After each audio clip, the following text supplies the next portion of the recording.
Hello, am I audible?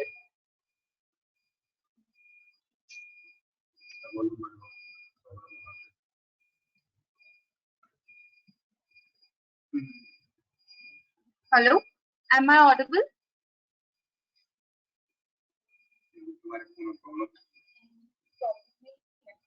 ये बच्चा लोग बता देगा। Yes, ma'am. Yeah. Something problem with your phone.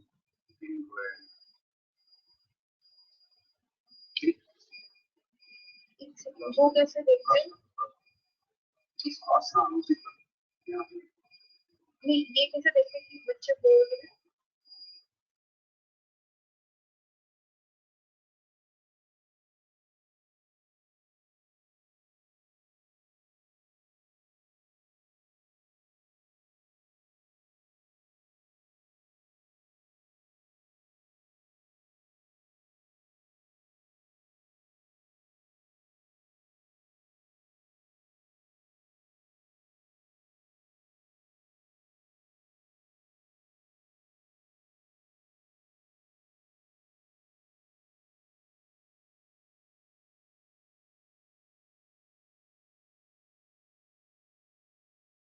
Shall I start the class?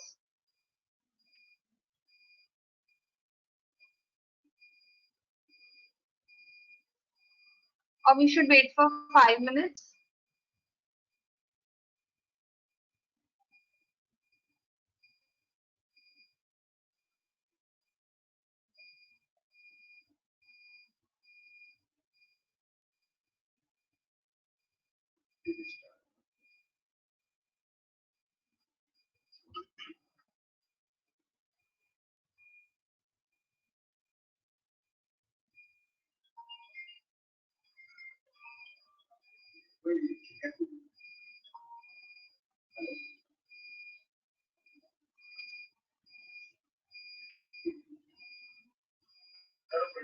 Okay, so good afternoon everyone. Today we are starting your practical estimation of serum urea. I am senior resident Dr. Surbhi Garg in Department of Biochemistry, and we will soon start your practical. So let's start.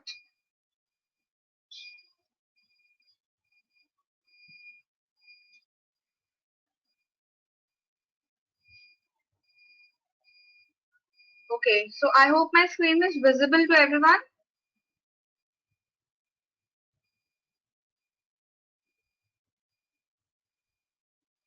Is my screen is visible? Okay, thank you.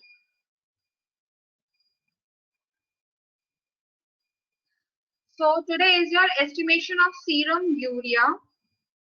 So for this, first we should start with the clinical case first. So in this we should start, I should start with the clinical case. So it will give you a picture that why we are doing this practical and why it is important. So a 62-year-old man, a known alcoholic, was brought to the emergency in an drowsy state with a history of 5 episodes of vomiting blood for last 3 hours. So please note that he is a 62-year-old man. He is a known alcoholic. Already he has high alcoholic intake and he has come to the emergency department in drowsy state. I hope every one of you knows what is drowsy state. Drowsy is like he is little confused. Okay, he is not behaving normally. He is not so much oriented to time, place. So he is little confused and he has history of 5 episodes of vomiting blood.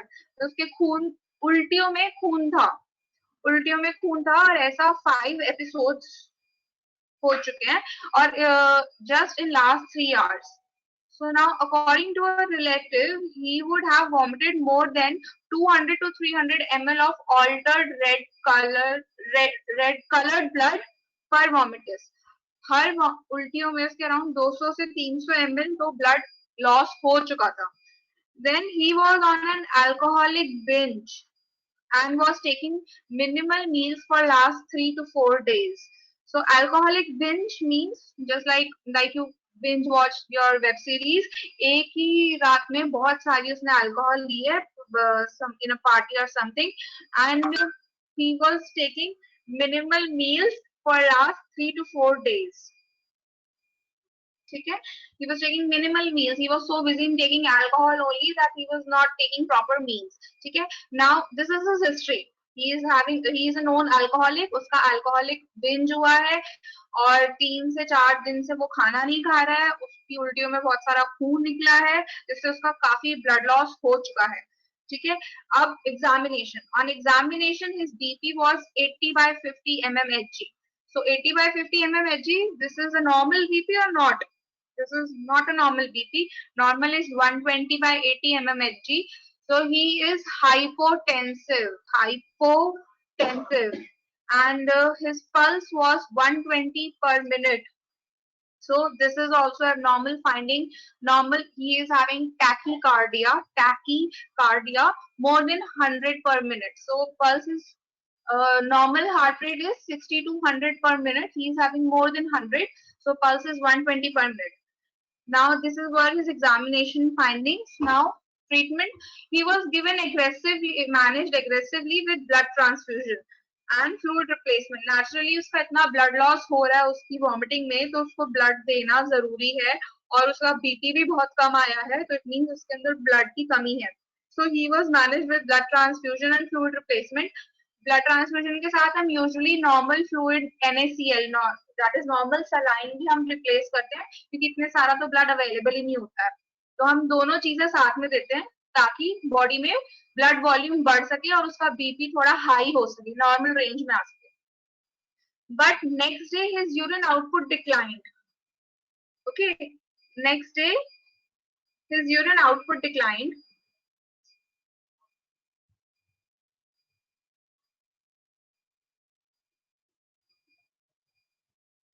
Next day, his urine output declined and he started behaving abnormally. So urine output decline. Urine output is a vital parameter जो usually हम, it is very important to monitor urine output क्योंकि इससे आपको थोड़ा systemic disease के बारे में पता चल जाता है. उसका urine output fall हो गया और he started behaving abnormally. So अब lab parameters उसके कराए गए हैं, तो उसमें serum creatinine is 1.1 milligram per deciliter. Okay, reference normal serum कितना होता है 0.6 to 1.1. So this serum creatinine is high normal range, but it is normal range, although little higher. ठीक है, and hemoglobin is 9 milligram per deciliter. This is a low hemoglobin. Normal for males is up to 14 milligram per deciliter, and he is having anemia 9 milligram per deciliter. So can you explain all these symptoms? उसका hemoglobin क्यों कम है भाई? बहुत blood loss हो गया है, ठीक है, और उसका यूरिन आउटपुट अब कम होने लग गया है, तो इसका मतलब जो एक्सक्रीटरी प्रोडक्ट्स है ये क्रिएटिनिन इतना अच्छे से रिलीज नहीं हो रहा होगा, फ्लश आउट नहीं हो रहा बॉडी से, इसलिए it is started going high normal range. अगर urine output keep on declining रहेगा और 2-4 दिन में सीरम क्रिएटिनिन लेवल्स बढ़ जाएंगे. Now he started behaving abnormally. Why you think that he started behaving abnormally? Because you can think of कि urine output decline हो गया है, उसका यूरिन कम प्रोड्यूस हो रहा है, तो जितने भी मेटाबॉलिक प्रोडक्ट्स, एक्सक्रीटरी प्रोडक्ट्स है वो बॉडी से अब फ्लश आउट नहीं हो रहे हैं, तो they are damaging his body. And very most important जो है इसमें टॉक्सिक होता है अमोनिया. तो अमोनिया आपके ब्रेन में जब लेवल्स जब बॉडी में बढ़ जाते हैं, so they act on brain and the patient started behaves abnormally. Okay, so because his urine output declined and he has started behaving abnormally, this is very important finding, और जिसकी वजह से we have now asked you to estimate serum urea concentration in milligram per deciliter. We will provide you the serum sample and calculate the urea clearance. ठीक है, urea clearance भी निकालना है और सीरम यूरिया मतलब ब्लड में कितना urea है वो भी निकालना है. यूरिया यूजुअली किस यूनिट्स में निकालते हैं? Milligram per decilitre. ओके, जो भी नॉर्मल एनालाइट्स है हमारे यूजुअली मिलीग्राम पर डेसिलीटर में ही निकालते हैं. Now for calculating serum urea we have provided you the standard urea is 1 milligram percent. Milligram percent मतलब milligram per decilitre. Okay, so standard urea is 1 milligram percent or 1 milligram per deciliter. To calculate the urea clearance, हम आपको बताएंगे इसका formula क्या होता है आगे. तो उसके लिए you need 24 hour urinary output, कि उसके 24 घंटे में कितना यूरिन आउटपुट था. जो हम यहाँ पे कह रहे हैं कि यूरिन आउटपुट डिक्लाइन, तो 24 घंटे में इस पेशेंट का यूरिनरी आउटपुट है 2 ml per minute. Okay, and उसकी यूरिन में यूरिया की कितनी कंसेंट्रेशन है, that is 50 milligram per decilitre. Blood में आपको यूरिया की कंसेंट्रेशन निकालनी है, यूरिन में यूरिया की कंसेंट्रेशन हम बता रहे हैं 50 milligram per decilitre. So this is the clinical case. Now start with the practical. So let's discuss how the your body handles the urea. What is the handling of urea by our body? So in this, more than 90% is excreted by the kidneys. This is your structure of a glomerulus. This is your glomeruli, and these are your PCT. This is your descending limb. This is your ascending limb. This is your DCT, and this is your collecting duct. Okay, एक nephron का structure है, तो आपका जो kidney है वो बहुत छोटे छोटे नेफ्रॉन से ही बनी हुई है. So now how urea is handled in those nephron. More than 90% is excreted by the kidneys. ठीक है, it is freely filtered by the glomeruli. जितना भी यूरिया आपकी ब्लड में बनता है, यूरिया कहाँ बनता है, लिवर में, with the help of urea cycle. फिर वहां से लिवर से वो ब्लड में आता है, ब्लड से वो किडनीज में आके एक्सक्रीट हो जाता है. तो किडनीज में जितना भी ग्लोमेरुलस में यूरिया आ रहा है वो सारा का सारा फ्रीली फिल्टर हो गया. Now there is no tubular secretion और एक्टिव ट्यूबुलर रीअब्सॉर्प्शन. कोई इन ट्यूब्यूल्स में सिक्रीशन नहीं होता यूरिया का. जितना भी यूरिया आता है सब फिल्टर ही होकर आता है, और कुछ भी इसका एक्टिव रीअब्सॉर्प्शन नहीं है. But there is passive diffusion into the interstitium, और you can say passive absorption हो रहा है इंटरस्टिशियम में. एक्टिव रीअब्सॉर्प्शन नहीं हो रहा, इट मींस कोई एनर्जी डिपेंडेंट रीअब्सॉर्प्शन नहीं हो रहा, लेकिन passively out of osmosis only it diffuses into the interstitium. Now पूरा का यूरिया बॉडी में से कितना निकल रहा है, यूरिन में कितना यूरिया होगा, इट ऑल डिपेंड्स ऑन कि यूरिन का फ्लो रेट कितना है, आपका यूरिन कितना फॉर्म हो रहा है. अगर यूरिन ज्यादा फॉर्म होगा तो यूरिया पर लीटर कम निकलेगा, और अगर यूरिन ही कम फॉर्म होगा तो यूरिया पर लीटर ज्यादा निकलेगा. ओके, क्योंकि बॉडी को तो यूरिया बैलेंस करना है, तो इट सीज कि कितना यूरिन निकल रहा है. Now what is azotemia and what is uremia? These are two different terms, azotemia and uremia. So azotemia is like preclinical condition. Azotemia और uremia दोनों में there is increased urea levels, but azotemia में सिर्फ अभी biochemically increased urea levels है, there are no increased clinical symptoms नहीं आया है कुछ patient को. लेकिन uremia में patient have increased urea as well as he is now suffering from clinical symptoms because of increased urea. जैसे he started behaving abnormally. Okay, क्योंकि urea एक किसका बाय प्रोडक्ट है, अमोनिया का ही. हमारी बॉडी में अमोनिया डायरेक्टली एक्सक्रीट नहीं होता है. We are not ammonotelic, we are ureotelic. तो हम वो अमोनिया सारा यूरिया में कन्वर्ट करते हैं और उसके बाद यूरिया एक्सक्रीट करते हैं. So if there is more of urea, so there is more of ammonia also. Okay.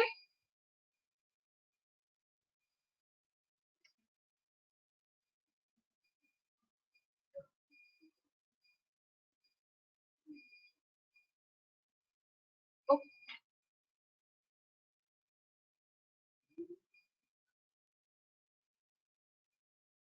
So azotemia.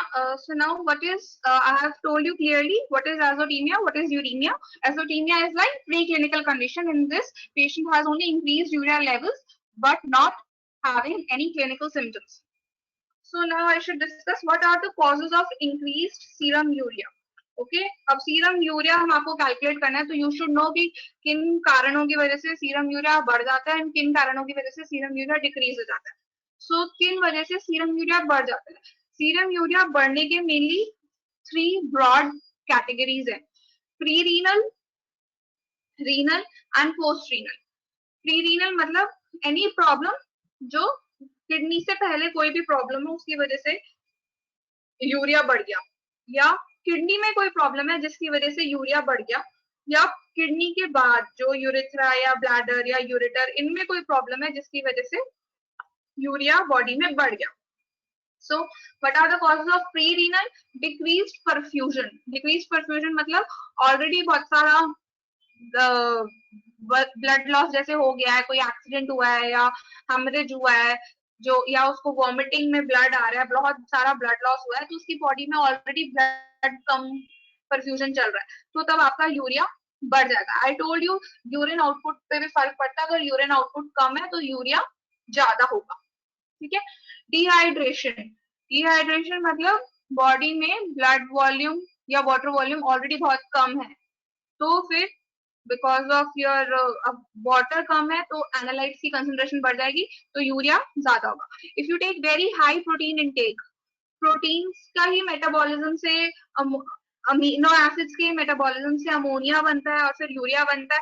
अगर आप बहुत ज्यादा amino acids in the form of high protein diet ले तो आपका यूरिया ज्यादा बनेगा। There is increase protein catabolism, protein ज्यादा खाएं और in cases of increase protein catabolism, जैसे इन केसेस ऑफ कैंसर्स जहाँ पे सेल डेथ, बार बार सेल रीजनरेट होते हैं, या in cases of any disorders जिसमें प्रोटीन का कैटाबॉलिज्म बहुत फास्ट हो रहा है, तो आपका अमीनो एसिड्स का कैटाबॉलिज्म फास्ट होगा और फिर यूरिया बनेगा। And I told GI haemorrhage, GI haemorrhage जो इस क्लिनिकल केस में भी हुआ है, उसकी उल्टियों में खून है, there is GI haemorrhage, gastrointestinal haemorrhage. तो इसका मतलब बहुत सारा उसमें रेड ब्लड सेल लॉस हुए हैं। अब जब रेड ब्लड हैमरेज अंदर ही, बॉडी के अंदर ही अगर हैमरेज रहा है, वो खून इकट्ठा हो गया है, तो वो रेड ब्लड सेल्स, वो आरबीसी टूट के उनमें से सारा फिर एक्सक्रीटरी प्रोडक्ट हो गया अमोनिया और यूरिया बनेगा। Okay, is this thing clear? Any questions?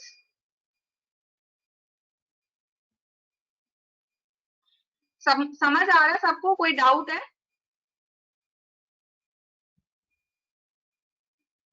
आगे बढ़ो, please someone reply. How decrease perfusion increase here? Perfusion means how decreased perfusion lead to increased serum urea? Perfusion means कि GFR आपका glomerular filtration rate, perfusion मतलब कितना आपका blood kidneys के through pass हो रहा है, ठीक है। अगर आपका ब्लड वॉल्यूम ही कम है तो आपका कम यूरिन बनेगा, क्योंकि ब्लड वाटर तो आपको कंजर्व करके रखना है, तो आपकी जब कम यूरिन बनेगा तो फिर यूरिया भी कम एक्सक्रीट होगा, तो ब्लड में यूरिया ज्यादा रहेगा। ओके, ठीक है। और जीआई हैमरेज में, explain GI haemorrhage. GI haemorrhage में जैसे सपोजिंग इंटरनल कोई ब्लीडिंग हो रही है, बॉडी की इंटरनल कोई ब्लीडिंग हो रही है, तो बॉडी में जब भी इंटरनल ब्लीडिंग होएगी तो वो सब खून इकट्ठा हो जाएगा। अब खून में क्या होता है यार, आरबीसीज, आरबीसीज के अंदर तो खूब सारा there is so many cells, blood cells बहुत सारे होते हैं, नॉट जस्ट आरबीसी, डब्ल्यूबीसी, वो सब भी धीरे धीरे टूटेंगे, तो वो जब टूटेंगे तो they will excrete your ammonia, ammonia से फिर ज्यादा यूरिया बनेगा। ओके,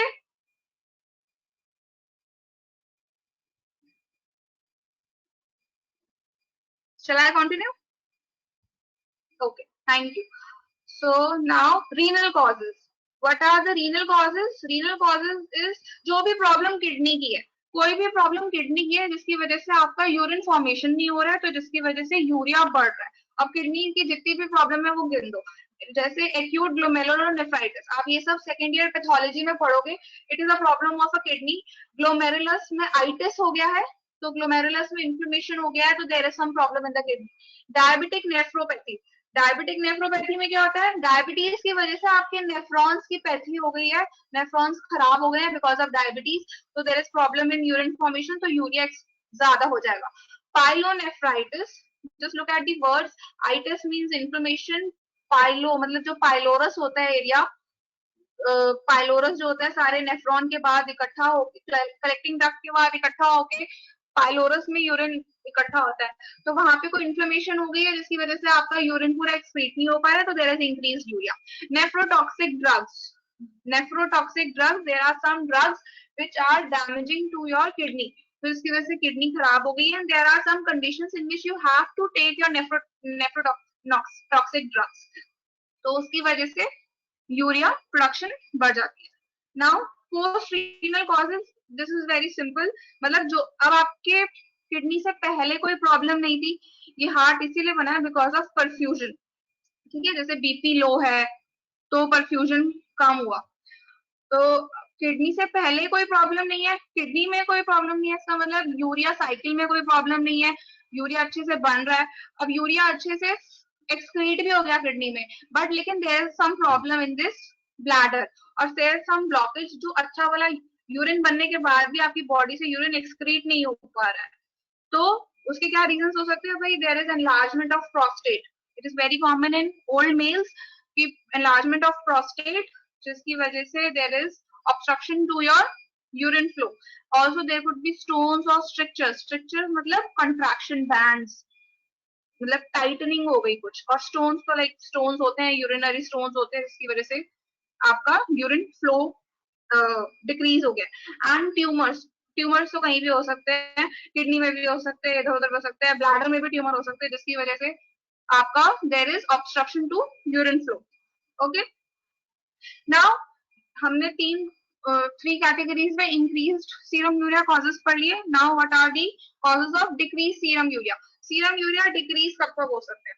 इस नॉर्मली, जो नॉर्मल फिजियोलॉजिकल कंडीशंस क्या है? चिल्ड्रन एंड प्रेगनेंसी, बच्चों में यूरिया बनता ही कम है as compare to adults.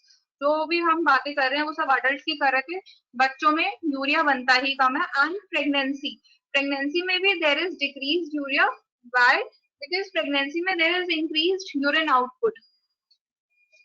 Pregnancy में बहुत सारा आपका यूरिन आउटपुट बढ़ जाता है, तो काफी आपका यूरिया एक्सक्रीट होता रहता है बॉडी से, जितना भी यूरिया बनता है बॉडी में वो सारा का सारा एक्सक्रीट होता रहता है, क्योंकि प्रेगनेंसी में यूरिन आउटपुट बढ़ जाता है, तो इस वजह से सीरम में यूरिया कम रहता है। Now there is extensive liver damage, liver damage से क्या होगा? यूरिया कहाँ बनता है? लिवर में ही बनता है, इन the form of urea cycle. जब लिवर ही डैमेज हो गया तो यूरिया साइकिल ही नहीं बनेगी, यूरिया साइकिल ही नहीं होगी तो यूरिया ही नहीं बनेगा, तो there is decrease serum urea. Low protein intake, जैसे मैंने इंक्रीज सीरम यूरिया में बताया था हाई प्रोटीन इंटेक, वैसे डिक्रीज सीरम यूरिया में low protein intake. If someone is taking no protein, zero protein diet और ओनली कार्ब्स और fats, तो उसका low protein, there will be decreased serum urea.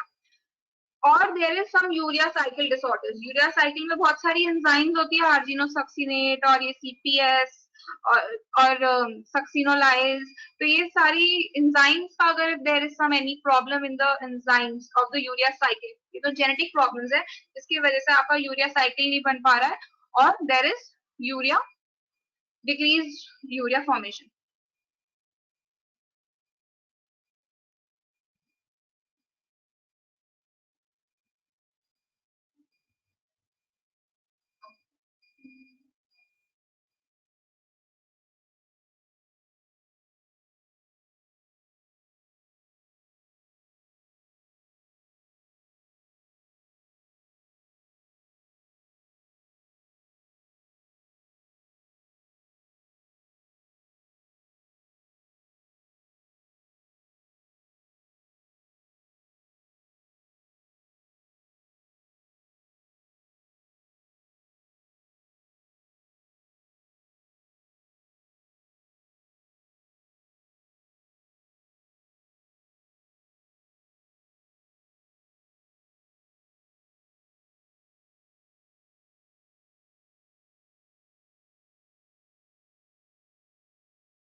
I'm just going through the questions. Ma'am, in starvation also do serum urea increase? Starvation में he is having low protein diet, so I think there should be decrease in serum urea rather than increase. ठीक है ma'am, there is any treatment for benign prostate? Yes, there are treatment for benign prostate, जिसकी वजह से there is जो फिर prostate की जो enlargement है वो कम हो जाती है, तो फिर आपका यूरिन फ्लो ठीक हो जाता है। Ma'am, why in children less urea is formed? Children के अंदर सारी parameters as compare to adult would be less. Okay भाई, बॉडी मतलब छोटी बॉडी है, कम खून है, तो हर चीज कम कम होगी, तो कम अमाउंट में फॉर्म होगा। Please explain how protein intake point. Low protein intake लिया, प्रोटीन के ही कैटाबॉलिज्म से आपके अमीनो एसिड्स बनते हैं और फिर अमीनो एसिड्स के ब्रेकडाउन से अमोनिया बनता है, फिर यूरिया बनता है। जब प्रोटीन ही कम लोगे तो ये सब कुछ कम हो जाएगा ना, तो इसलिए आपका यूरिया फॉर्मेशन कम हो जाएगी, ठीक है। So now I am continuing, okay, shall I continue?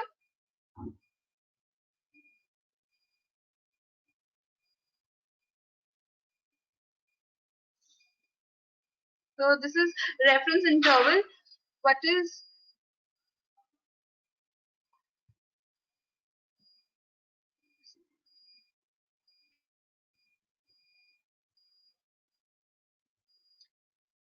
okay? So what is the normal reference interval? Normal serum urea is 15 to 40 milligram per deciliter. This value is in adults, not in children. Okay, children में थोड़ी सी ही कम होती है. Now it varies with age. जैसे जैसे as होती है आपकी serum value urea value भी चेंज हो जाती है. इट इंक्रीजेस विद एज, कि जैसे जो ओल्ड एज के जो लोग होते हैं उनकी किडनी प्रॉब्लम्स कुछ कुछ होने लगती है, तो इस वजह से देयर इज उनकी किडनी प्रॉब्लम्स की वजह से there is usually more urea in serum as compare to young people, ठीक है. It is slightly higher in males, क्योंकि मेल्स के अंदर आपका प्रोटीन कैटाबॉलिज्म ज्यादा होता है, उनके अंदर मसल मास ज्यादा होता है. So it is higher in males slightly as compared to females, and I have told you that it is lower in children and lower in pregnancy. Okay. Now coming to the your practical aspect, the method of estimation of urea.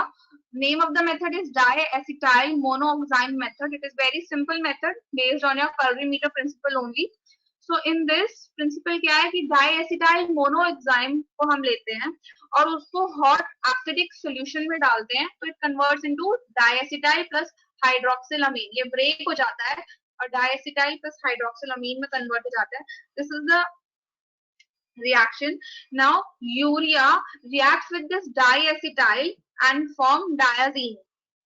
Okay, and this diazine is pink colored substance, and we measure this pink color in colorimetry.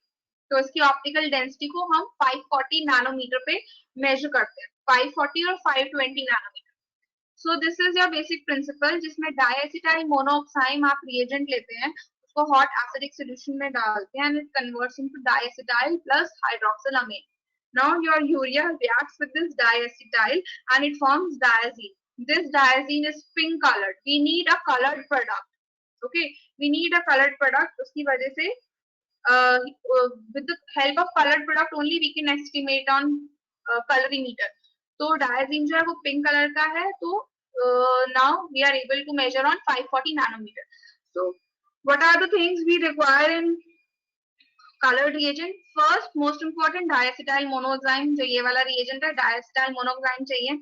Now also you need ferric chloride and sulfuric acid and orthophosphoric acid. ये जो है catalyst की तरह काम करता है. Catalyst आपको enzyme concept में बताए हैं. Catalyst क्या करता है, reaction को fast करा देता है. तो ferric chloride and acid solution से क्या होता है, ये जो H+ है ये acid है, इससे क्या होता है, ये reaction forward direction में ज्यादा जाता है. You also need thiosemi carbazide.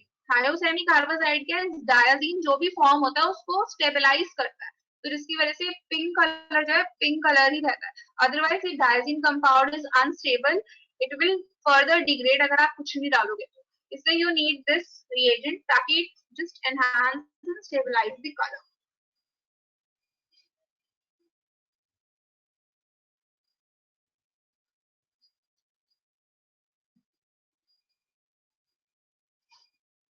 Okay, so now your protocol for the practical. यही आपका प्रोसीजर है जो आप प्रैक्टिकल के अंदर करते हैं. You are going to take your 3 test tubes, blank, standard and test. ठीक है, हम आपको diluted test sample देंगे.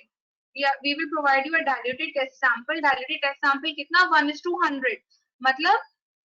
मतलब उसके अंदर just 0.01 ml सीरम होगा और बाकी सारा वाटर होगा. ठीक है, वो आप इस डाइल्यूटेड टेस्ट सैंपल का 1 ml सोल्यूशन लेंगे टेस्ट ट्यूब में. Standard urea we are giving you 1 milligram per decilitre. Standard urea मतलब एक यूरिया की कॉन्सेंट्रेशन जो हमें पता है ऑलरेडी. इस यूरिया की नोन कॉन्सेंट्रेशन से आप डाइल्यूटेड टेस्ट सीरम की कॉन्सेंट्रेशन पता लगाएंगे. तो स्टैंडर्ड की कॉन्सेंट्रेशन कितनी है, 1 milligram per decilitre. You are not going to dilute it, आप उसको स्ट्रेट फॉरवर्ड यूज कर रहे हैं. स्टैंडर्ड को कहाँ डालेंगे, स्टैंडर्ड के ट्यूब में. ठीक है, अब बाकी डिस्टिल वाटर डाला आपने ब्लैंक में. ओके, और वॉल्यूम फिलअप करने के लिए स्टैंडर्ड और टेस्ट में भी. You add color reagent. Color reagent क्या था? Diacetyl monoxide 2 ml 2 ml 2 ml in all 3 tubes, और acid reagent भी डाला which will act as a catalyst 2 ml 2 ml 2 ml. Okay, सबको समझ आ गया? 3 हमने टेस्ट ट्यूब्स लिया, ब्लैंक स्टैंडर्ड टेस्ट. हम कलर रिएजेंट और एसिड रिएजेंट तो सब में डालेंगे. स्टैंडर्ड की ट्यूब में डाला, टेस्ट और टेस्ट की ट्यूब में डाला. ब्लैंक में we just add water. Okay, so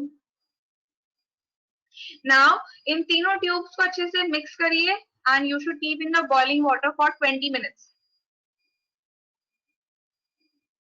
You should keep in boiling water for 20 minutes. Now cool it to the room temperature.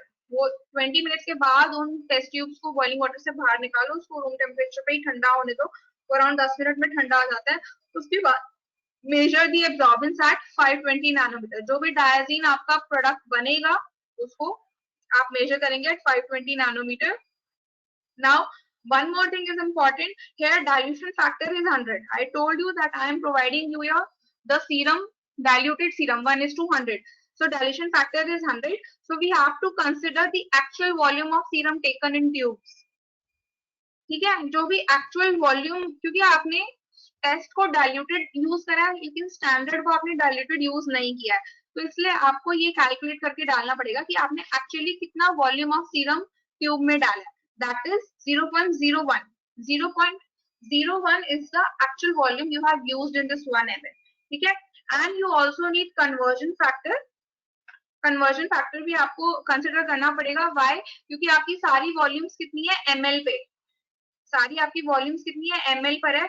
But आपको मैंने बोला कि you have to calculate your serum urea in milligram per decilitre.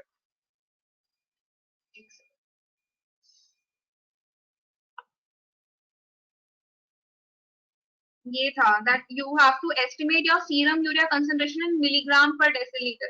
ठीक है, जबकि आप यहाँ पे सारी वॉल्यूम्स इन ml ले रहे हैं तो आपको कन्वर्जन फैक्टर करना पड़ेगा. ठीक है, so now coming to the calculation part, this is slightly tricky. Our all calculations in biochemistry are based on this Beer-Lambert's law. ठीक है, every calculation is based on this Beer-Lambert's law. That is OD of test upon OD of standard is equal to concentration of test upon concentration of standard. Concentration of standard मैंने आपको दे रखी है 1 milligram per decilitre. ठीक है, आपको concentration of test निकालना है. तो concentration of test is your OD of test upon OD of standard into concentration of standard. Now you have to divide this formula by volume of actual serum taken in the tube. Why you have divided this with the dilution factor? क्योंकि आपने serum, क्योंकि आपका test diluted है जबकि standard diluted नहीं है. अगर ये दोनों डाइल्यूटेड होते, सेम डाइल्यूटेड होते, तब हमें ये नहीं देखना पड़ता. और अगर हम दोनों को अनडाइल्यूटेड यूज करते तब भी हमें ये नहीं देखना पड़ता. बट नाउ सिंस आपने टेस्ट को तो डाइल्यूट यूज करा है बट स्टैंडर्ड को डाइल्यूट नहीं यूज करा है, so you have to consider this volume of serum in tube. ठीक है, सो आपके 1 ml ऑफ सोल्यूशन में 0.01 ml सीरम है. So concentration of urea is OD of test by OD of standard into 1 milligram per deciliter divided by 0.01. ठीक है, now again OD of test by OD of standard into 1 milligram per deciliter is your this is your standard concentration divided by 0.01 ml. This is your actual volume of serum taken in the tube. Now see there is difference of units. आपको actual में अपना serum urea किस unit में चाहिए? Milligram per decilitre में. ठीक है, and आपने वॉल्यूम ऑफ सीरम कितनी है? ml. So you have to convert this ml into deciliter. तो कैसे कन्वर्ट करेंगे? 100 ml is your 1 deciliter. तो 1 ml में 1/100 डेसीलीटर्स होंगे. So this is 0.01 ml. तो ये कितना डेसीलीटर हुआ? 0.01 divided by 100. So you have to replace this conversion factor ताकि units आपके same आए. So this is your final formula, OD of test by OD of standard into 1 milligram per deciliter divide by 0.01 by 100. ये conversion करने के लिए हमको करना पड़ा. ठीक है, 0.01 से हमने क्यों डिवाइड करा? क्योंकि आपकी डाइल्यूशन थी अलग अलग. Okay, so your final formula is OD of test by OD of standard into concentration of standard, and this is your divide by volume of serum in ml into 100. ठीक है, is this formula clear? This is very important formula, you must know. क्यों हमने volume of serum से इसको divide करा है? क्योंकि हमारी डाइल्यूशन टेस्ट और स्टैंडर्ड की अलग है। क्यों हमने 100 से मल्टीप्लाई करा है? क्योंकि हमको ml को dl में, डेसीलीटर में कन्वर्ट करना था, तो इसलिए हमने उसको डिवाइड बाय 100 करना पड़ा। Okay, shall I continue? This formula is clear?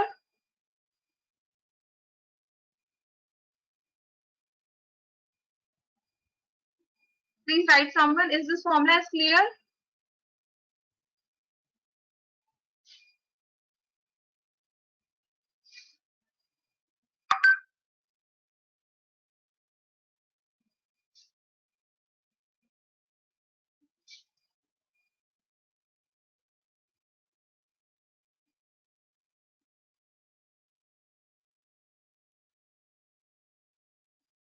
Is this formula is clear?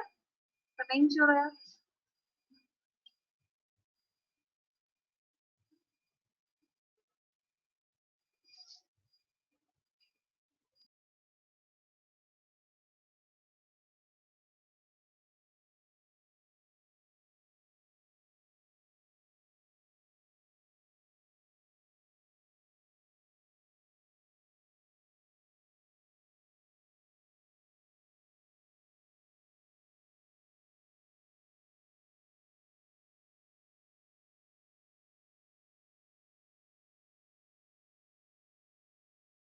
Okay wonderful, thank you for the responses. So हम आगे बढ़ते हैं। ये फॉर्मूला आप सबको क्लियर है कि OD of test by OD of standard into concentration of standard divide by this volume of serum, divide by this volume of serum. Volume of serum से हमने क्यों डिवाइड करा? Because of the dilution. हमारी test की dilution अलग है और standard हमारा डाइल्यूटेड नहीं है, इसलिए हमको डिवाइड करना पड़ा कि एक्चुअल वॉल्यूम ऑफ सीरम कितनी है। और 100 से मल्टीप्लाई इसलिए करा क्योंकि एक्चुअल वॉल्यूम ऑफ सीरम हमारी ml में है और हमें सारी यूनिट्स dl में चाहिए, डेसीलीटर्स में। ठीक है, so now you should know how to estimate urea and urine. Urea and urine the same method है, diacetyl monooxide, but you should consider this that urinary urea is lower than serum urea. ये higher इसमें गलत लिखा है, this is lower than serum urea. Urinary urea is lower than serum urea. Obviously क्योंकि बहुत सारा तो कुछ यूरिया जो था, जितना भी जीएफआर में आता है उसमें से कुछ यूरिया पैसिवली एब्जॉर्ब भी हो जाता है। आई टोल्ड यू कि यूरिया पैसिवली एब्जॉर्ब हो जाता है इनटू द इंटरस्टिशियम, तो इसलिए सीरम में यूरिया ज्यादा होता है। और यूरिया यूरिन का नॉर्मल कॉन्स्टिट्यूएंट है। Urea is a normal constituent of urine, सबके यूरिन में यूरिया होता है। ठीक है, अब since urinary urea is lower than serum urea, I should correct this.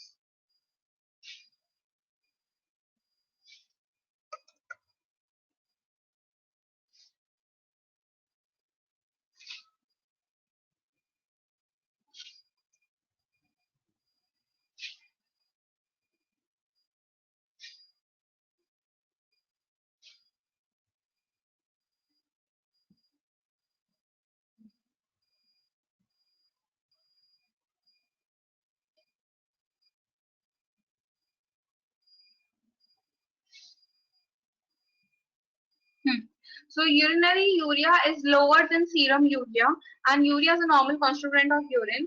Hence, we need to do less dilution of urine. Usually जब हम urine में जब यूरिया कैलकुलेट करते हैं तो हम 1:20 डाइल्यूट करते हैं, एज कम्पेयर अगर हम सीरम में कैलकुलेट करते हैं तो 1:100 डाइल्यूट करते हैं। ठीक है, मेथड जो है सेम है, डाइएसिटाइल मोनोऑक्साइड जो सीरम का मेथड है वो यूरिन में मेथड है, कुछ चेंज नहीं है। डायजीन प्रोडक्ट बनेगा, पिंक कलर होगा और कलरीमीटर से आप मेजर कर देंगे। ठीक है, so now one thing is, this is important, what is urea clearance? Okay, so what is urea clearance? It is a measure of GFR. GFR is your glomerular filtration rate. ठीक है, clearance is a measure of GFR. urea clearance से आपको पता चलता है कि आपका glomerulus का filtration rate कितना है, and urea clearance is very important to know then serum urea. Serum urea calculate करने से भी ज्यादा इंपॉर्टेंट है यूरिया क्लियरेंस कैलकुलेट करना, क्योंकि it is an early indicator of kidney disease. अगर किसी को कोई किडनी डिजीज होगी तो उसका सीरम यूरिया बाद में रेज होने लगेगा, रादर उसका यूरिया क्लियरेंस पहले खराब हो जाएगी। तो अगर आपको जल्दी जानना है कि इस पेशेंट को कोई किडनी प्रॉब्लम है कि नहीं, तो it is better to calculate urea clearance rather than serum urea. ठीक है. Now how to define it. It is defined as the volume of the plasma that is cleared of that amount of urea which is excreted by the kidney in 1 minute. ठीक है. It is the volume of plasma. ये वो plasma की volume है जितना आपको GFR के through वो प्लाज्मा फॉल क्रॉस होना चाहिए, ग्लोमेरुलस के थ्रू क्रॉस होना चाहिए, ताकि उतनी अमाउंट ऑफ यूरिया आपका किडनीज में निकल सके पर मिनट. ठीक है. तो जैसे जीएफआर जो है वो ml पर मिनट में कैलकुलेट करते हैं, ऐसे ये वॉल्यूम ऑफ प्लाज्मा भी पर मिनट में, क्लियरेंस भी पर मिनट में ही कैलकुलेट करते हैं. Okay. So now urea clearance, I told you urea production is based on कि आपका यूरिनरी आउटपुट कितना है. अगर आपका urinary output is 2 ml per minute, so this is called maximal urea clearance. Okay. But जब urinary output is less than 2 ml per minute, there are conditions, जैसे अगर कुछ आईसीयू पेशेंट्स होते हैं या कुछ पेशेंट्स शॉक में होते हैं, या there is some problem in the kidneys, increased problem in kidneys, इसकी वजह से यूरिनरी आउटपुट उसका less than 2 ml per minute होता है, तब यूरिया जो क्लियरेंस है वो भी चेंज हो जाएगी और उसको कहेंगे standard urea clearance. Maximal urea clearance और स्टैंडर्ड यूरिया क्लियरेंस दोनों के फॉर्मूलाज अलग हैं. मैक्सिमल का है U into V upon P, standard का है U into under root of V upon P ml per minute. Okay. Now what is U? U is your urinary urea in milligram per deciliter. ठीक है. P is your serum urea in milligram per deciliter. And V is your volume of urine in ml per minute. ठीक है. तो जो मैंने आपको पहले clinical case दिया था उसमें मैंने आपको यूरिनरी यूरिया दे रखे ऑलरेडी 50 मिलीग्राम पर डेसीलीटर.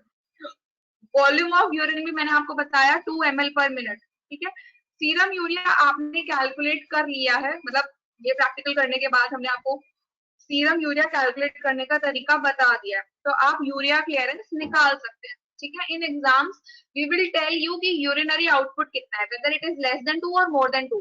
ठीक है. अगर लेस देन 2 है तो आपको स्टैंडर्ड यूरिया क्लियरेंस का फॉर्मूला लगाना है, अगर मोर देन 2 है तो आपको मैक्सिमल यूरिया क्लियरेंस का फॉर्मूला लगाना है. ओके. क्लियर? ठीक है. सो shall I continue urine sample collection?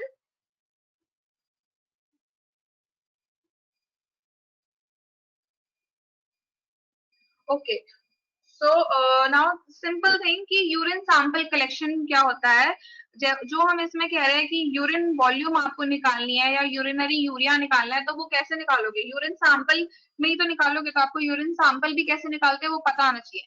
Serum sample कैसे निकालते हैं वो तो पता है, वैक्यूटेनर्स में सीरम सैंपल निकालते हैं. ठीक है.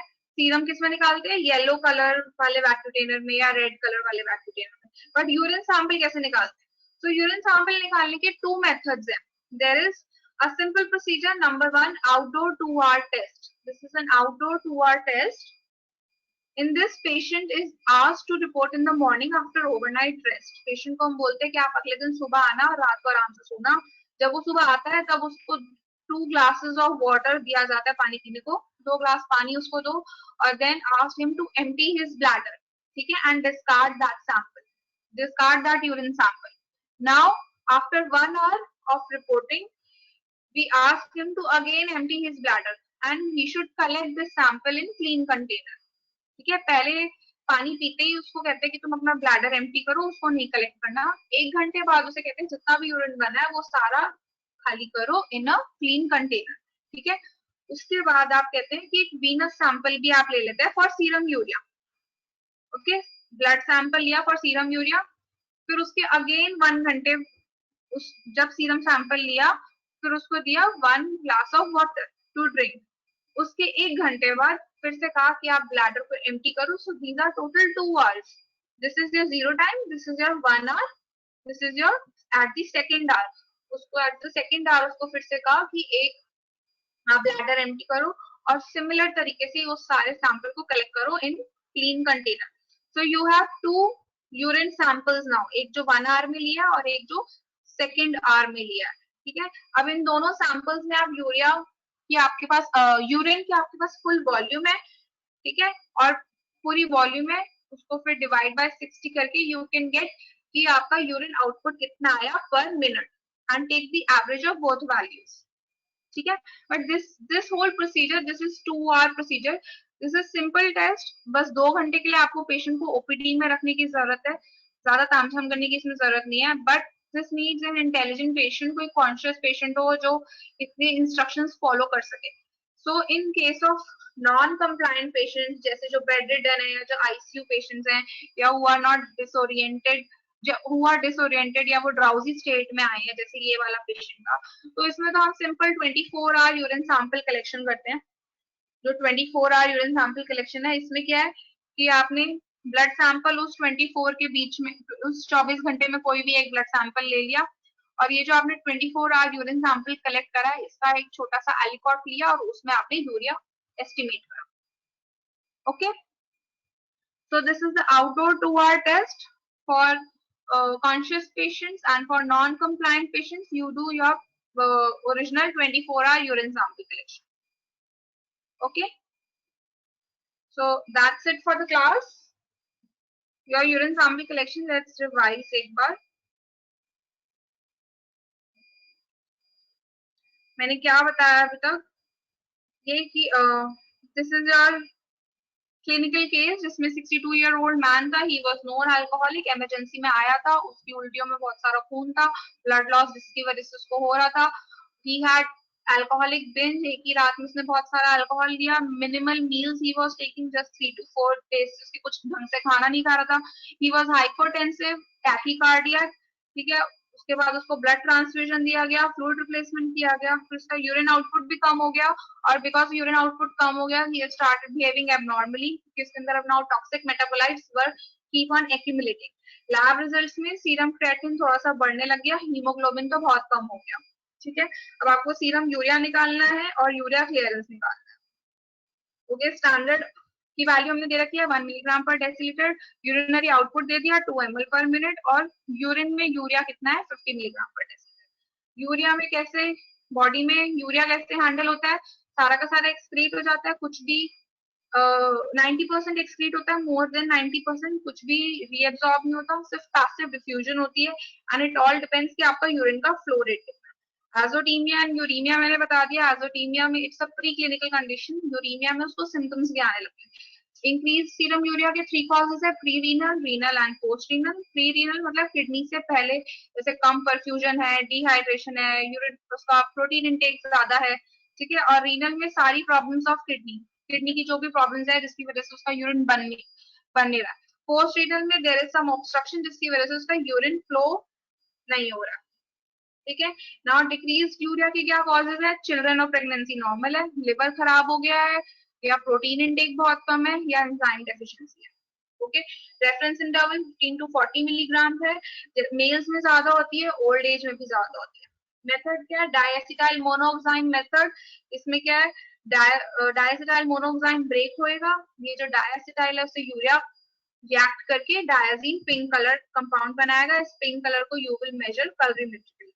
ये रिएक्शन फॉरवर्ड डायरेक्शन में जाए, इसलिए you need ferric chloride in sulphuric acid and thiosemicarbazide for stabilising this diazine. Now protocol हमने बता दिया, blank standard test, diluted serum use करा, स्टैंडर्ड यूरिया यूज करा, डिस्टिल वाटर ब्लैंक में डाला, colour reagent, acid reagent mix करा अच्छे से, 20 मिनट्स के लिए बॉइलिंग वाटर पे डाला, फिर आपने 520 नैनोमीटर पे एब्जॉर्बेंस करी। पर कैलकुलेशन के लिए ये आपका फॉर्मूला है, concentration of test, OD of test by OD of standard into concentration, divide by volume of serum because of the dilution factor, and you also have to consider this conversion factor, decilitre को मिली ml को decilitre में convert करने के लिए। तो this is your final formula, OD of test by standard into concentration of standard divide by volume of serum into 100। Urea, urine में कैसे estimate करते हैं, सिमिलर मेथड, डायएसिटाइल मोनोऑक्साइड। यूरिन के अंदर यूरिया कम होता है एज कंपेयर टू सीरम, तो इसलिए आप डाइल्यूशन भी कम करते हैं, ठीक है। अब urea clearance is very important, more important than serum urea, क्योंकि it is an early indicator of kidney disease, ठीक है। Tells you the volume of plasma that is cleared of that amount of urea excreted by the kidneys in 1 minute। एक होता है maximal urea, एक होता है standard urea clearance, दोनों के ये फॉर्मूलेज है। मैक्सिमल यूरिया क्लियरेंस कब निकालना है, जब urine output 2 ml per minute है। जब भी urine output less than 2 ml है तो standard urea clearance. ठीक है, we will provide you these values, urinary urea, serum urea आप खुद अपने practical से calculate करेंगे, और volume of urine. Urine sample collection के दो methods, 2-hour urine test and for non-compliant patient do 24-hour urine test. Okay, that's it for the class.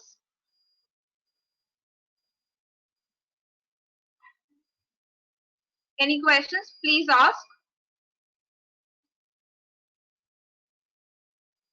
Any questions?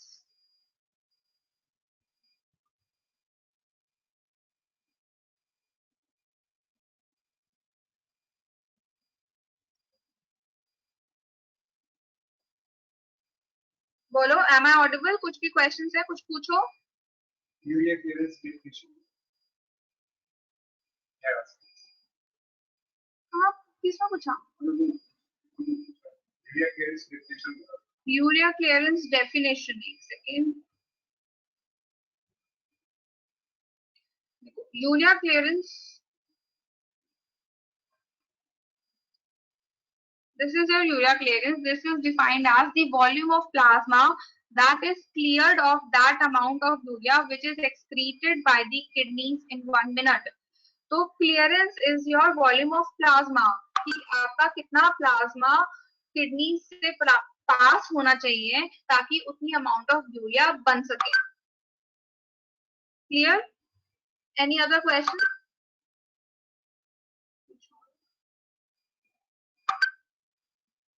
Starvation means the breakdown of protein in the body to provide energy. Will not the serum urea include that is starvation for starvation. Ma'am, starvation due to increased breakdown of protein in body to provide. जब excessive starvation होएगी, yes, जब starvation होएगी, so there will be increased serum urea क्योंकि ज्यादा breakdown of protein होगा. In excessive starvation, there will be increased protein catabolism, so there will be, yes, increased serum urea. Yes, this is correct. Any other question?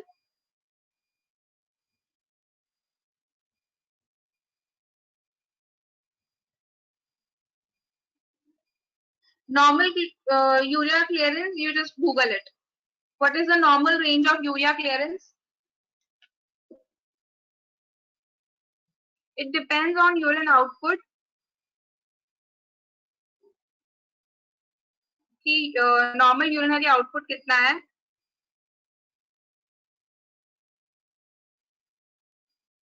But it is like usually 40 to 65 ml per minute.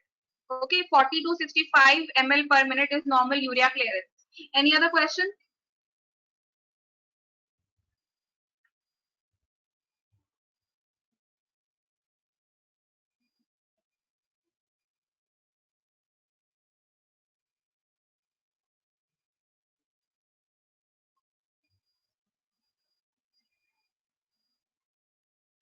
Okay, so shall I call off the class? No other questions? Everything is clear? Please remember this formula. This formula is very important. ये वाला formula is very important. यही formula सब आपके biochemistry analytes में लगना है. ठीक है? So that's it. Thank you. I'm calling off the class now. और कोई question है?